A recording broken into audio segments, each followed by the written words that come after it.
Confidence is a good thing overall, I would say. It allows you to do things that you might otherwise not even try, whether it's at work, whether it's in your personal life. I think it's a good thing, but overconfidence can be a bad thing, and going the other side of that into the bad territory, into overconfidence, is usually a good way to mess up something that you're doing. And Fernando Alonso's got an interesting quote here, the double world champion in Formula 1, all-round legend, the maestro himself, the Spanish samurai, saying that he himself can be too confident in Formula 1.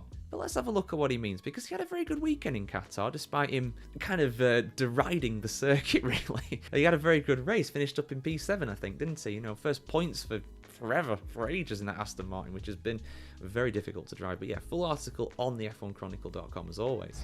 With rumours swirling about Sir Lewis Hamilton's pace, age and motivation, F1 veteran Fernando Alonso insists he does not personally suffer from crises of confidence. Hamilton, who is bound to go to Ferrari for 2025, raised eyebrows in Qatar by frankly admitting that he's not fast anymore. Mercedes boss Toto Wolff defended his driver, insisting that he simply dislikes the 2024 car and the current generation ground effect era cars. But Hamilton also seems to be struggling for motivation and confidence, even asking his engineer on Sunday if he can retire the car after being slapped with a drive-through penalty, and that was for speeding in the pit lane. And he also got another penalty for jumping the start. I've done a video going over all the penalties at the Qatar Grand Prix, but Hamilton was the only one to get 2 of them. It was a really, really bad day for the 7-time world champion. It's been tough for him lately to be fully motivated this year because he knows he's leaving the team, Max Verstappen said in Qatar.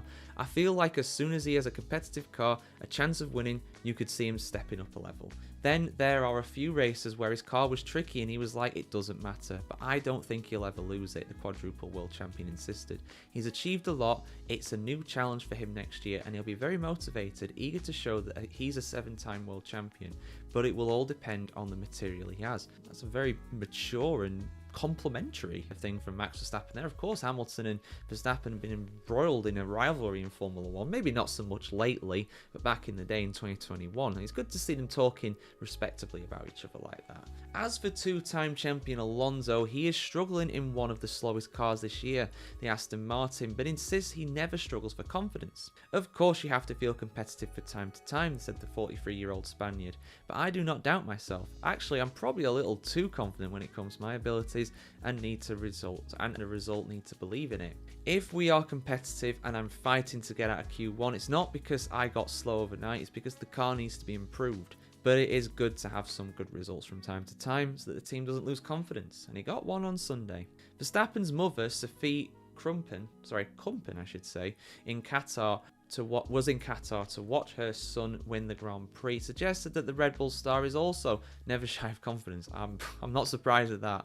A lot of people think that it's arrogance, but it's not. He's just aware of his abilities. That's more like it. Some think Hamilton's comments about being slow in 2024 are actually not implying a loss of confidence or personal speed, but the Briton implying that he is no longer receiving the same equipment as teammate George Russell. I'm not trying to imply anything, said Hamilton, that's just how I felt. Then I wake up the next morning and try again. Honestly, I've never had a car with such an unpredictable balance, and nothing we've done has solved the problem. But I know I'm still fast, and I'm battling against these factors I can't control. I've said my two cents on this for many times here on the F1 Chronicle.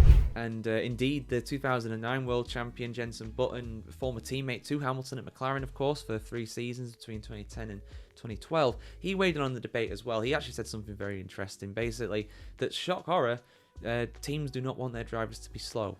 Either of them, whichever one it is, even if one's leaving, they'll basically be given the same car. So I don't think that there's any chance of Hamilton having a worse car. I think the problem is that the car is set up for George Russell. The car is focused around George Russell. I've said this a million times on these videos, but I'll say it again. I feel like the car is set up for George Russell because he's the driver that's going to be carrying the team into 25, I should say. Obviously, it's not going to be around Kimi Antonelli, who's joining the team, because he's not had enough time in the car to have any influence on it, really. And George Russell is expected to be the lead driver. Hamilton's leaving. We knew Hamilton was leaving from the start of the season, and because of that as well, on top of that, they've had plenty of time to develop the car to be suited more to George's driving style. I don't know what George's driving style is, but I know Hamilton hates a car that understeers. Maybe George Russell likes a car that understeers, but even at times during the race, Russell was complaining with the performance of the car too. even though he ended up a relatively respectable P4. Started on pole, of course, but, you know, not terrible, really, to be behind a Red Bull, a McLaren, and a Ferrari. Fourth fastest car on the grid, fourth place in the Grand Prix is a pretty good result. Hamilton had an absolute nightmare, though. Even without the penalties, he would have been lower points at best, really. But of course, he had multiple penalties. So there we go, guys. Has Hamilton lost it? I don't think he has. I think I'm with Verstappen on this one. Next year, he'll be more motivated to do better. But the thing is, with the ground effect cars, there's still ground effect cars in 25. 26, though, could be the year. Could be the year we see prime Hamilton back. He'll be 41 years of age, but, you know, age is just a number. The guy's clearly in shape.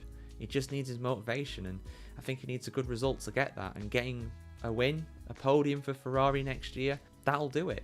That'll do it. Who knows? He might even get a podium in Abu Dhabi. It'd be typical, wouldn't it? But will Hamilton be in Abu Dhabi for the final race? Some people doubting that he's not going to be there. I'm going to do a video about that later as well, later in the week, maybe later today, because I think it's a very interesting topic and something a lot of people are talking about. So we'll get into that on there. But yeah, let us know your thoughts in the comments as always, guys, and we'll see you very soon for some more F1 news and reaction just like this.